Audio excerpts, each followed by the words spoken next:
En primer lugar, fueron escritos para las iglesias de aquel tiempo. Quiere decir, las ciudades donde estaban localizadas esas iglesias hoy son ruinas en su mayoría, ya no existen. Pero en esas ciudades habían iglesias reales y habían miembros de iglesias como nosotros, como tú, como yo.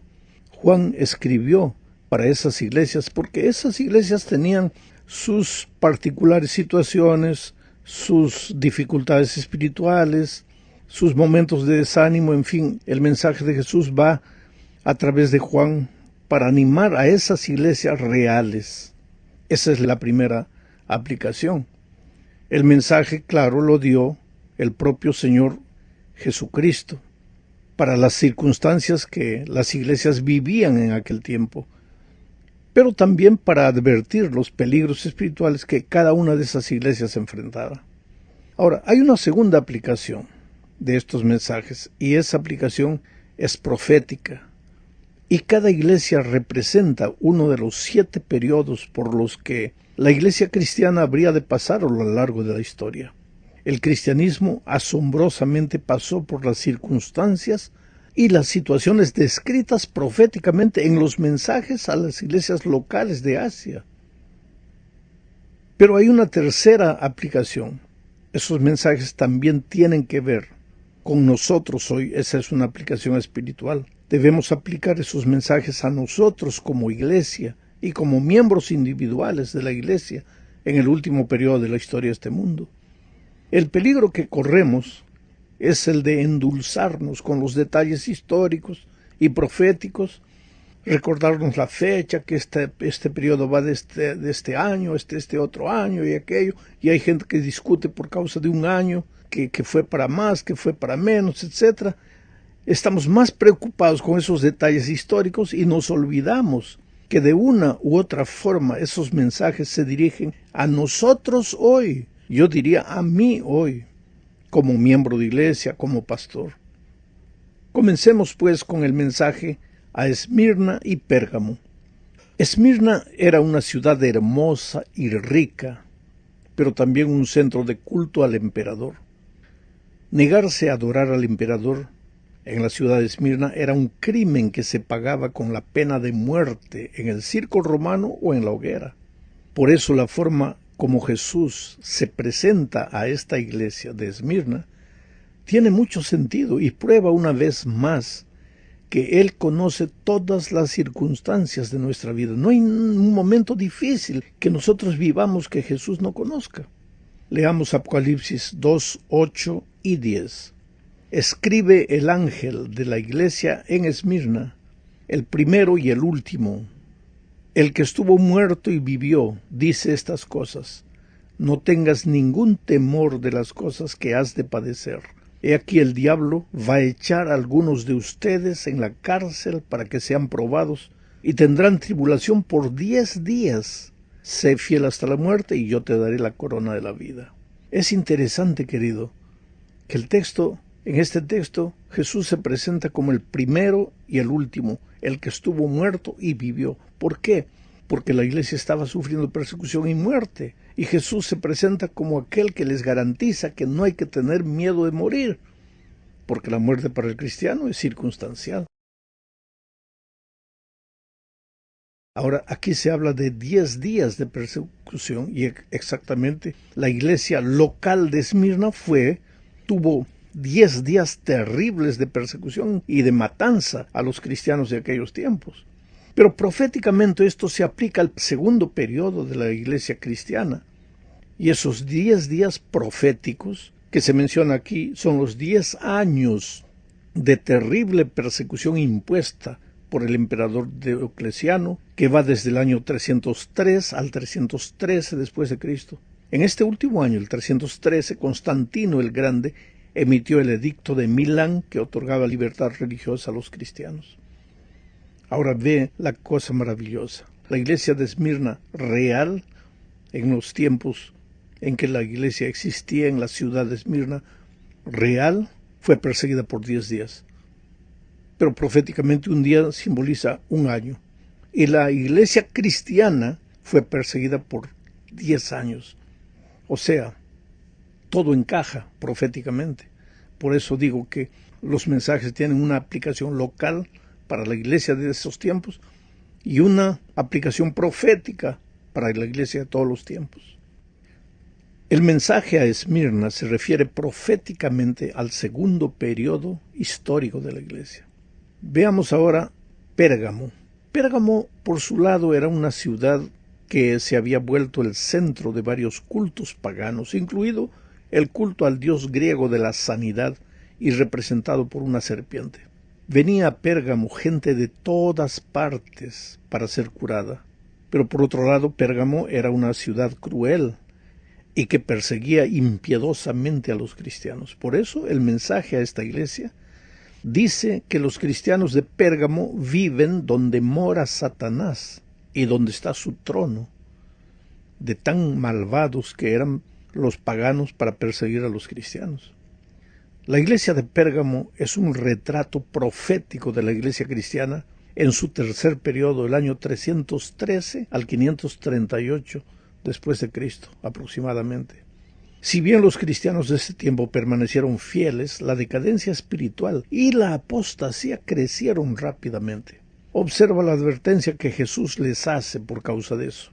Apocalipsis 2, 14, 15 dice: «Sin embargo, tengo unas pocas cosas contra ti, que tienes allí algunos que se adhieren a la doctrina de Balaam, que enseñaba a Balac a poner tropiezo delante de los hijos de Israel, a comer de lo sacrificado a los ídolos y a cometer inmoralidad sexual.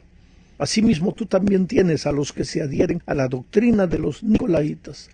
¿Cuál era la doctrina de los nicolaitas? La doctrina de Balaam.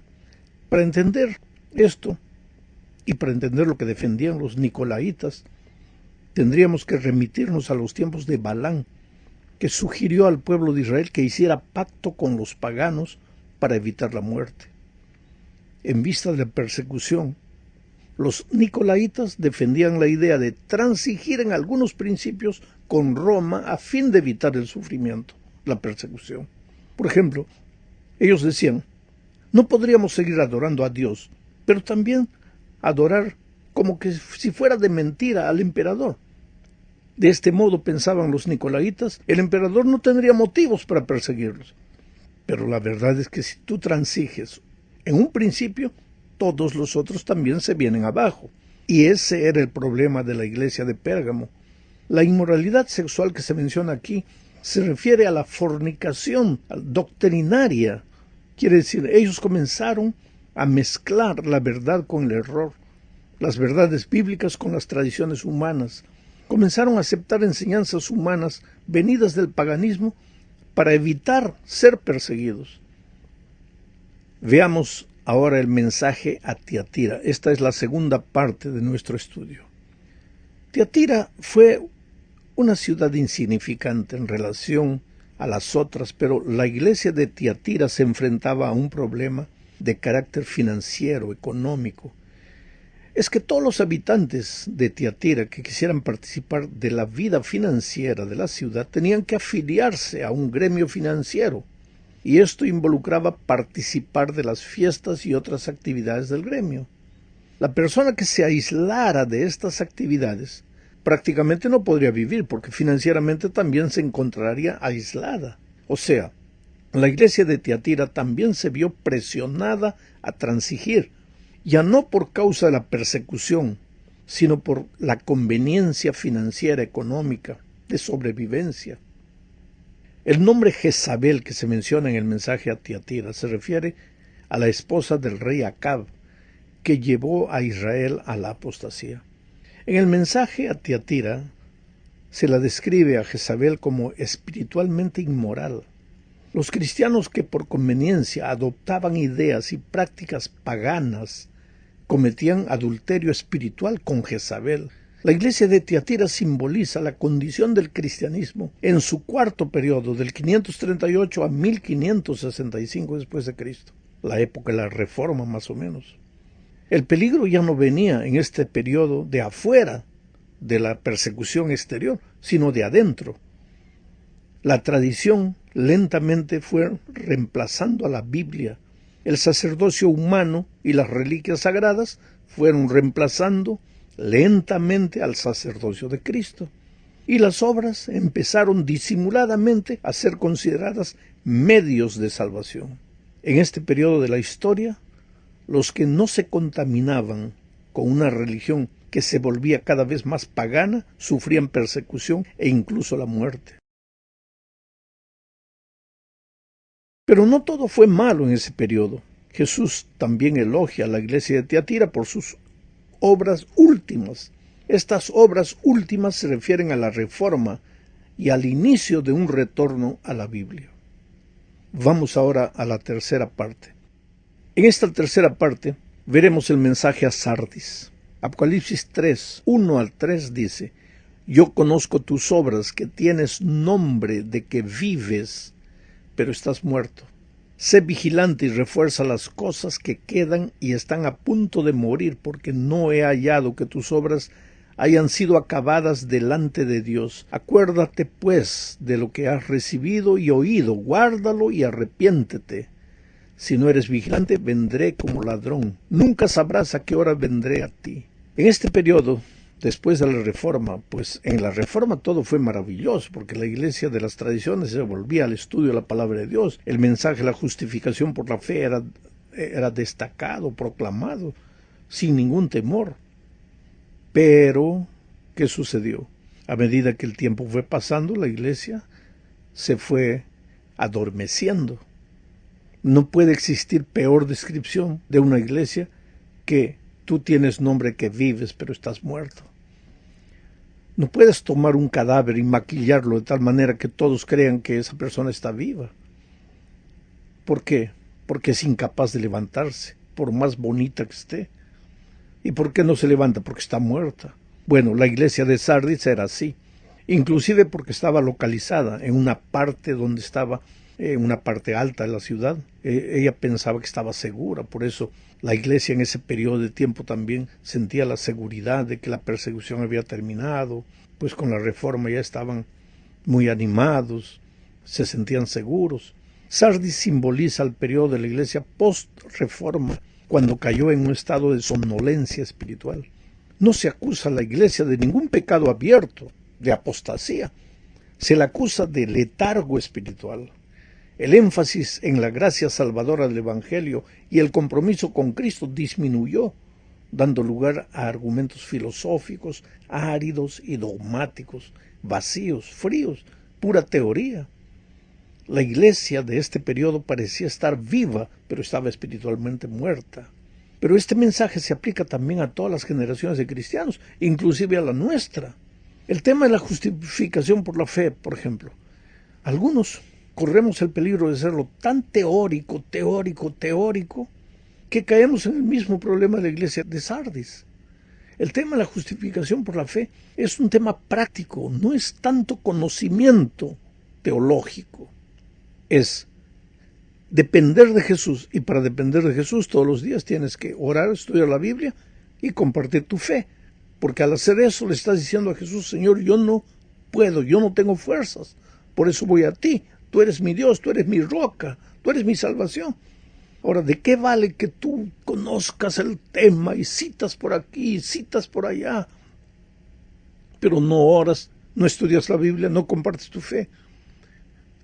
En la realidad le estás diciendo con tus obras a Dios: yo no necesito de ti, yo solito puedo. Por eso tenemos que hacer de nuestra teología una teología práctica. Veamos ahora el mensaje a la iglesia de Filadelfia.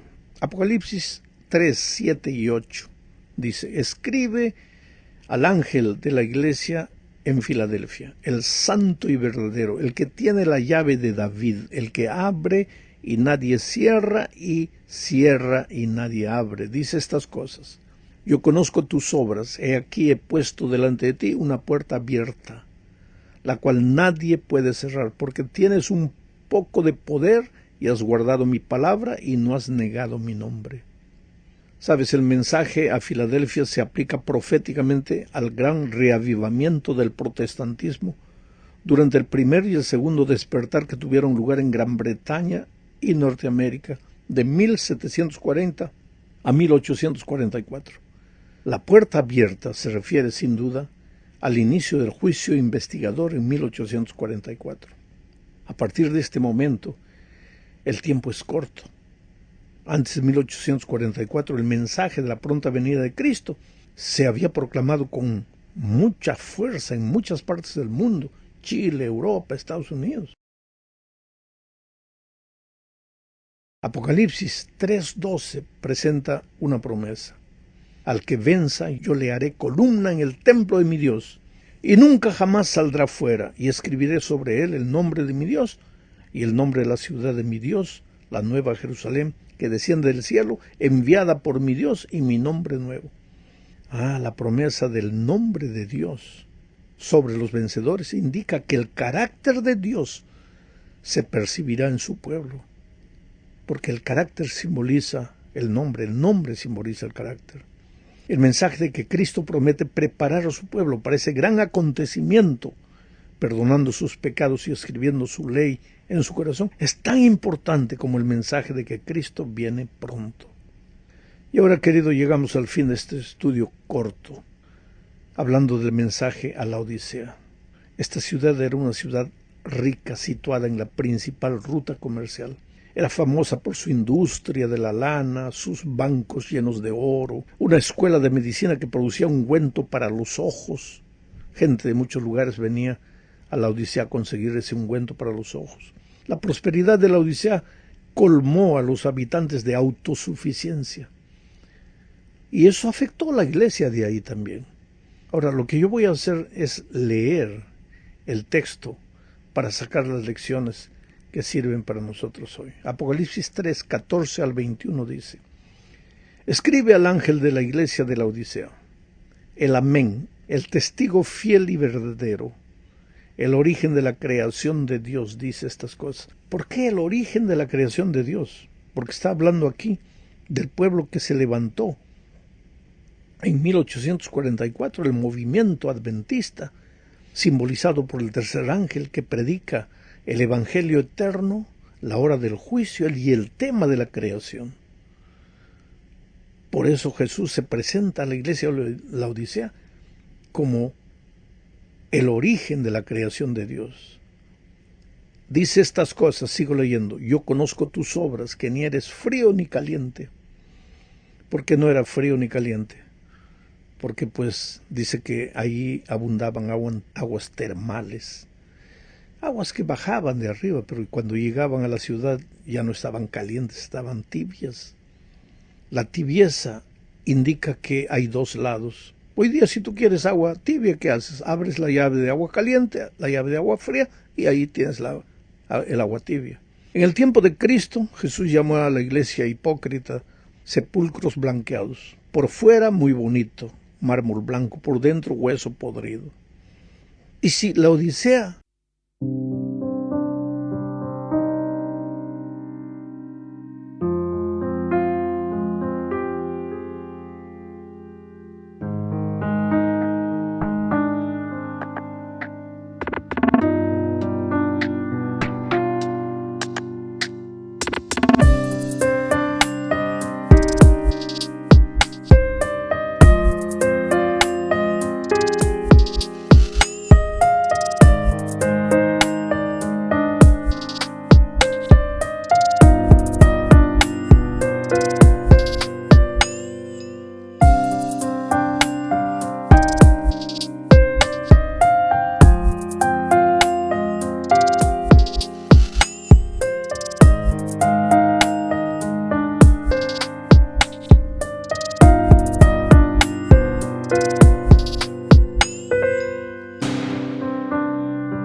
tiene agua tibia, es porque tiene dos lados, un lado caliente y un lado frío.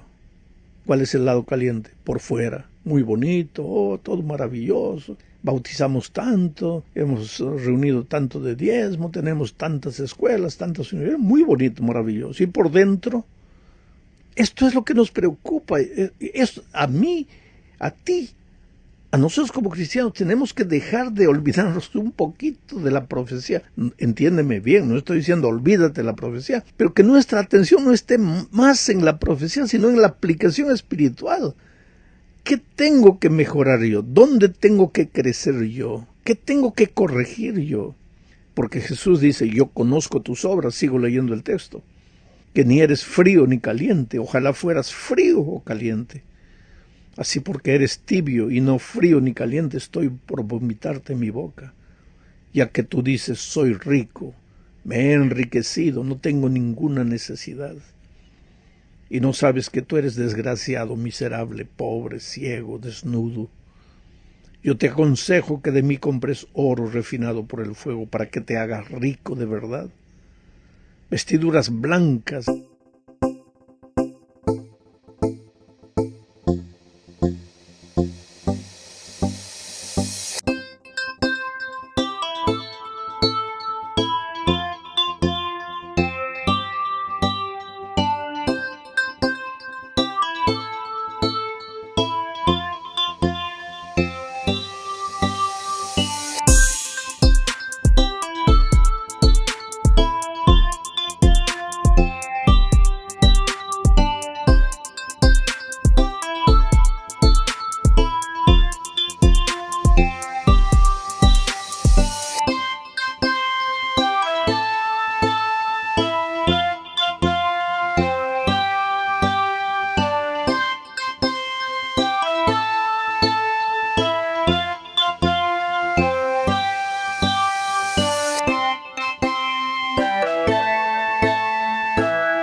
Justicia de Cristo, para que te vistas y no se descubra la vergüenza de tu desnudez, y colirio para ungir tus ojos, para que veas que tu realidad. Yo reprendo y disciplino a todos los que amo. Sé pues celoso y arrepiéntete. He aquí yo estoy a la puerta y llamo, si alguno oye mi voz, y abre la puerta, entraré a él y cenaré con él y él conmigo. Al que venza yo le daré que se siente conmigo en mi trono, así como yo también he vencido y me he sentado con mi Padre en su trono. Estoy a la